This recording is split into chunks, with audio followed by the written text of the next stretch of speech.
Mhm. Maître, malheureusement, le temps qui nous est imparti arrive à sa fin, mais avant de nous quitter, on va faire une petite escale à Dakar, où on se retrouve demain, lundi 17 avril, pour leur procès en appel, Ousmane Sonko et Mame Mbaye Niang. Maître, est-ce une audience prématurée? Je dis que, comme je l'ai dit, c'est un cirque.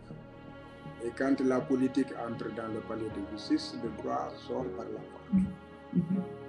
Aujourd'hui, nous avons vu la fébrilité avec laquelle les autorités judiciaires s'activent sur un dossier privé de Mhm. diffamation.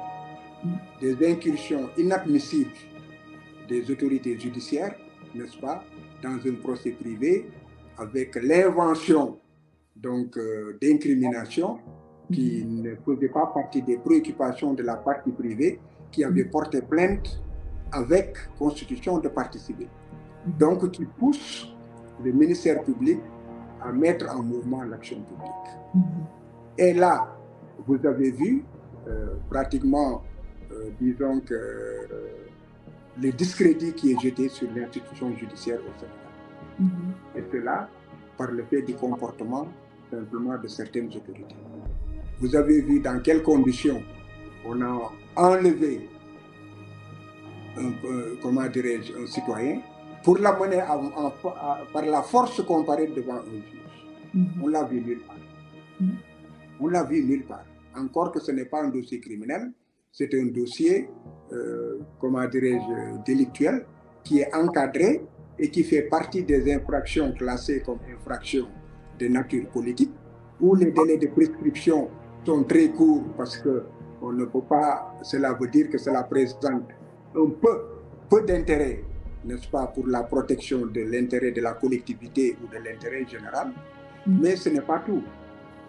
Ce n'est pas tout. Bon, pour un procès pareil, il est kidnappé, Ousmane Sonko. Il est séquestré. Il ne peut même pas sortir de son domicile. On viole ses libertés, n'est-ce pas, individuelles, ses libertés d'aller et de venir. Bon, il ne peut pas recevoir de visites. Ces visites sont aussi contrôlées, filtrées, et même c'est difficilement que certains de ses avocats accèdent à lui. Bon, maintenant, vous avez vu les conditions dans lesquelles le premier jugement a été rendu.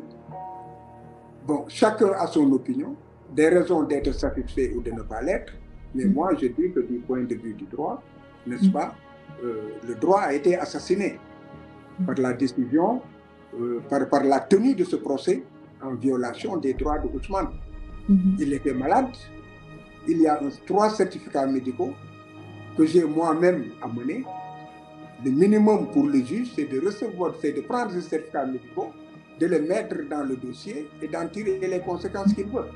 Et la conséquence était qu'il devait suspendre l'audience, envoyer un des conseillers, aller prendre la déposition d'Ousmane Sonko, le ramener au tribunal pour qu'on en prenne connaissance, on en discute et que le procès continue. Les lois sont écrites, elles doivent être respectées.